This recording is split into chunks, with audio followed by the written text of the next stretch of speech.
This podcast episode is sponsored by Toro de Lidia Tequila, a 100% blue agave tequila that's available at all Specs locations in Texas. Visit tequilatorodelidya.com for details. What's going on, everybody? This is Leo, and you are checking out the JMG Live Music Lounge. Keep it locked right here, y'all. Peace and love. What's up? This is Afrojack, and you're listening to the JMG Live Music Lounge. Hi there, I'm Sonny James. I'm Marshmello. And you're listening to JMG Live Music Lounge. You already know what it is. It's Jacquari, and you're listening to JMG Live Music Lounge.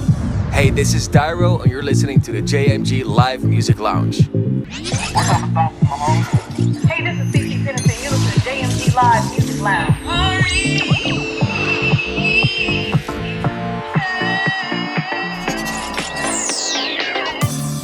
Hey everybody, this is Jussie Smollett. It's your boy DJ Jussie. Hey, this is Mary Lambert, and you're listening to the JMG Live Music Lounge. JMG Live Music Lounge. Jacquari, nice to meet you. JMG Live Music Lounge with Jacquari Harris. Hear it first with your favorite music artists and celebs. Interviews and entertainment. What's up, this is Tristan Oscar. You're listening to JMG Live Music Lounge. What's up, everybody, and welcome to the JMG Live Music Lounge. I'm your host, Jacquari Harris, and we're back. Our guest for today's episode needs no introduction. He's the multi-talented actor, singer, dancer, and songwriter, Jussie Smollett.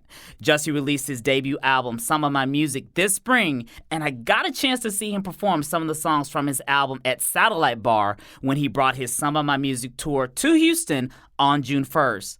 Also, we have a music moment with Macy Gray. Macy is also releasing new music this year. So let's get ready for another great episode. Here we go. JMG Live Music Lounge.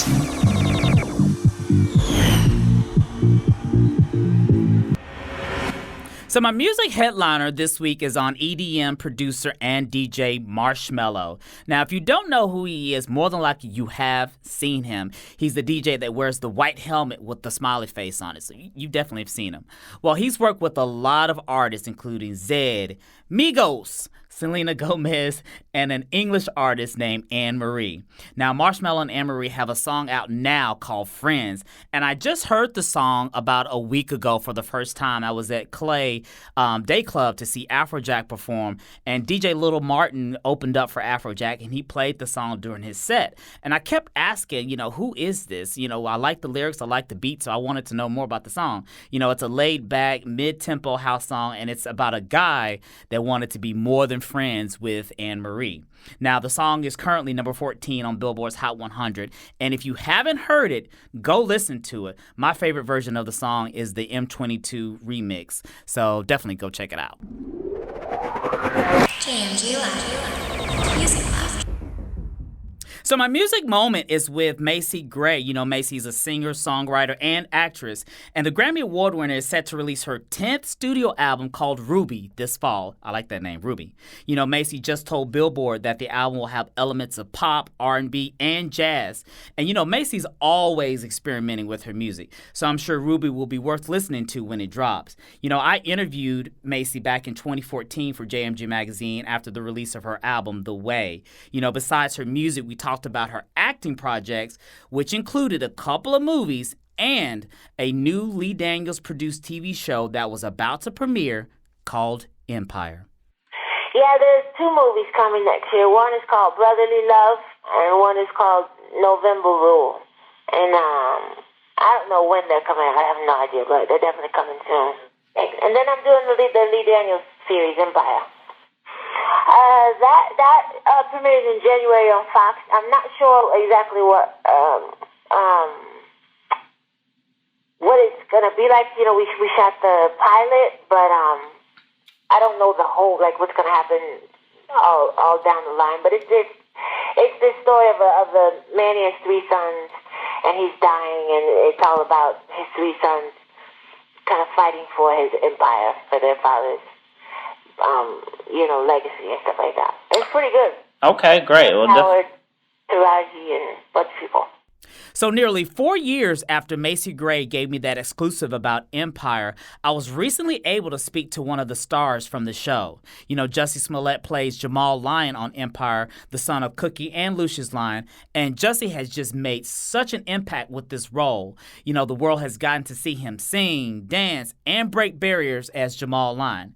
But Jussie took things to the next level this year when he released his long-awaited album, Some of My Music. It's an R&B and pop album where Jussie shows a full range of emotion as well as vocal ability. In support of the album, you know, Jussie hit the road with his Some of My Music tour, which has traveled all over the world, including a stop in Houston, as I mentioned earlier, at Satellite Bar. You know, I can tell you that he put on a badass show. I mean, he just killed it. His opening act was the female girl group June's Diary and Victory Boyd, so he had a little bit of black girl magic happening before he hit the stage. But once Jussie came out, I mean, he sang and danced the entire time, and I was just impressed with his set list. You know, so I recently spoke with him about his career and some of the artists that have influenced him. Usher and Michael Jackson. I can hear it. I'd be lying if I said that they didn't, of course. I mean, Michael Jackson is just number one for me, just as he is, you know, for people like Usher. You know, and Usher is like what Usher's been able to do over these years. I've watched what he's done, and of course, I'm so inspired by him. And he's a cool person too. Every time I see him, it's all love. I definitely growing up, looked up to both of them. But you know, Marvin Gaye for sure, Janet, you know, Nina Simone, Bob Marley. I mean, all the artists that I love are from Michael to Janet to Usher to Marvin Gaye to Nina Simone to Bob Marley. They're always very like autobiographical singer-songwriters. So, you know, those are definitely a lot of my inspirations.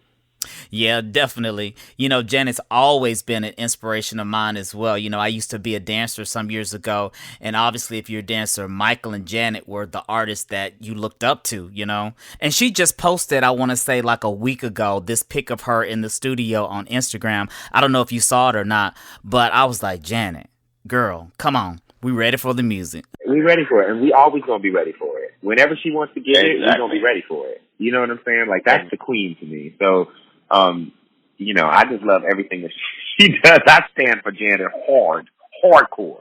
Exactly. I feel you on that one. So you work with Swizz Beatz and some other artists on your album, Some of My Music. Did you get a chance to work with everyone you wanted to work with? For the first album, actually no, because I really wanted to work with Fantastic Negrito, and some other people. So I definitely, you know, but that, you know, that's what second and third and fourth and fifth albums are for. It's like, there's so many talented people. I knew that I wanted to make it a 10-track album, and it was just about, you know, finding those 10 songs that were perfect for the first project, especially that it was Some of My Music. It's just, you know, it's like a taste. So but the second album, you know, I'll get to work with some people that I didn't get a chance to work with on the first, but I'm so happy with the people that I have on the first, for sure. And what I would do is my favorite song on the album, and it's probably because, you know, I like dance music, and the intro to me kind of had this mid-tempo dance vibe to it. Is there a special meaning behind the song and the lyrics? Tell me a little bit more about what I would do. Honestly, the song came from one of my favorite people in the world, Jim Beam. And it was just, it's kind of almost, it's obviously a thank you to the people that, you know, kind of push you, whether it's your loved ones or your intimate partner or your family or your friends, whomever. But for me, it's also about the fans. Like, to me, every single night that I sing it in the show, it's always for them. You know, it's just this idea of like, you know, if it wasn't for you, I don't know what I would do. You know, we got so much to lose, but I don't know what I would do. And it's just the idea of like the thing that drives you, the people that drive you to just go harder and work harder. And it's definitely a shout out and a love letter to the fans. And on your tour, you know, you were just in Houston last week, and obviously you do a lot of dancing, a lot of singing. How do you physically prepare for a tour like this one? I don't drink, and I run a lot. I run a lot, and I will run, and I'll have the show playing in my ear, and I'll run, and I'll basically sing the whole show while I'm on the treadmill. You just have to prepare, and you have to treat yourself like an athlete, and that's what we do. That's what myself and the dancers, the singers, everybody, that's what we do, because you don't want to half-ass anything. And I spend a lot of time worried about my vocal, like not wanting my vocal to be bad, not wanting my vocal to, so especially over the years of doing Empire, I've really had to learn again how to kind of take care of my vocal and take care of, all of that. So and also I always gargle with olive oil before a show and after a show. I always gargle with olive oil. Olive oil, really? So that's supposed to be really good for your voice? It just lubricates my my throat. That could really sound nasty, but I genuinely mean it. It's your vocal cords, yeah. And during your show, when you performed Ready to Go, there was a certain dance move that I like. It was when you were moving your knees back and forth, and you were almost going into a squat, but not really going into a squat. I just love that. When you're on stage, is there one song where you're just like, I'm so ready for this song, I'm about to kill it, I'm going to let them have it, here we go? I love the transition of what I would do into Ready to Go. And then I also, which is why it's funny that you mentioned that. You mentioned both of those songs. But I also, it just makes me feel good to perform Hurt People. But one of my favorite songs to perform is actually Don't Go. Because it's just, I feel like the performance that we do is ballsy, and it's honest and it's real. I love it. Yeah, I mean, everything just flowed together so well. I mean, you could tell that you guys were very meticulous, the way you did each song, the way you did the choreography. So it just all flowed together really well. And who is your choreographer, by the way? But see, that's the thing. My choreographers are Chris Grant and Jasmine Harper. But my creative director is, and Luam is my choreographer for the tour as well. But my creative director is Frank Gasson. So it's kind of like, I have the best. Oh yeah. And he's been on this tour the entire time. And he's just incredible. So, we had no other choice but to, bust our asses and do our best because we have Frank Gasson with us. Oh, yeah, and y'all are already arena ready, so by the time that second album comes out, y'all be ready to go for an even larger audience. Hey, from your lips to God's ears, come on. There you go. And so what can you tell us about the 5th season of Empire? Oh, I can't tell you a damn thing about the 5th season of Empire. You can give us a little bit. No, we start next month. I can tell you that I'm directing another episode. I directed one episode at the end of season 4, this past season. And I'll be directing an episode in season 5 as well. The family's kind of back to square one, if you will. So it's kind of a shift that's really exciting. I can't say too much because I really don't want to get fired. But because Lee will kill a motherfucker off in a heartbeat. It's gonna be exciting for sure. Everybody's gonna be happy with what we're doing. It's really all about the family fighting the world versus fighting each other. That's what I love. That's when Empire is my favorite, is when it's like the lions against the world versus the lions against the lions. Well, that's when you're at your strongest, right? When you're together as a family fighting the world instead of fighting each other. Absolutely. And I feel like, you've broken some barriers on Empire, being an openly gay African-American actor on such a big show. Do you feel any pressure from that, or do you take it all in stride and it's kind of, no big deal? Grown-ass man at this point. You know what I'm saying? Like, I'm not just figuring out who I am. There's so many young people that are, and if anything, they need to see someone that is still growing, because we never stop growing, but at the same time is very firmly certain and confident in who they are, and makes no apology for that. That's all. It's not a a burden. But it is a responsibility, and I feel that. But I also accept that responsibility wholeheartedly. You know what I'm saying? Like, it's not. I'm in my 30s, so I've been grown for a minute, and I've been who I am my whole life. And you mentioned during your concert that you're in love. What can you tell us about him? Nothing. Just a little bit. Come on, Jussie. We're old friends. No. I know you for a week, boo. I know. No, I mean, listen, anything that I say is on the record and is I pretty much laid it out on the album, and also I speak about it on the tour. So, that's good. Okay. And so you were recently in Alien Covenant. Do you have any other film roles coming up that we should be looking out for? Yeah, it's going to be exciting. There's a couple that's coming up. Some that I've developed. One that I've developed that I'll be doing with Journey. That's in like the almost announcement phase, I guess. But, and there's some other things, definitely. You can't stick and do one thing. You want to do, all of the things. You want to do everything. So, we're definitely getting into, more films for sure.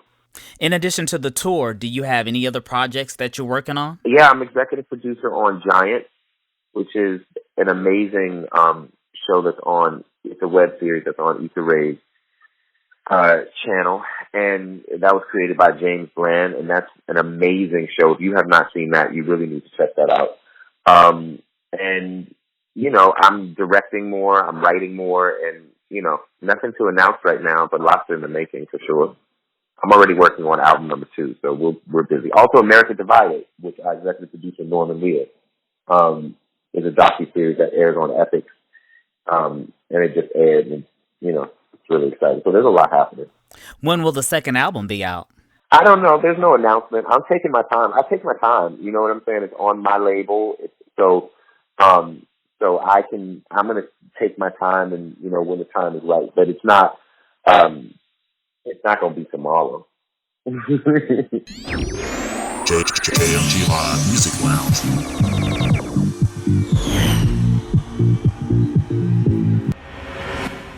Thanks for tuning in to the JMG Live Music Lounge. All throughout the summer, we're going to be featuring different artists of the month, so stay tuned. Also, be sure to follow me, your host, Jacquari Harris, on social media. Visit jmgmags.com to download the latest episodes of the JMG Live Music Lounge podcast.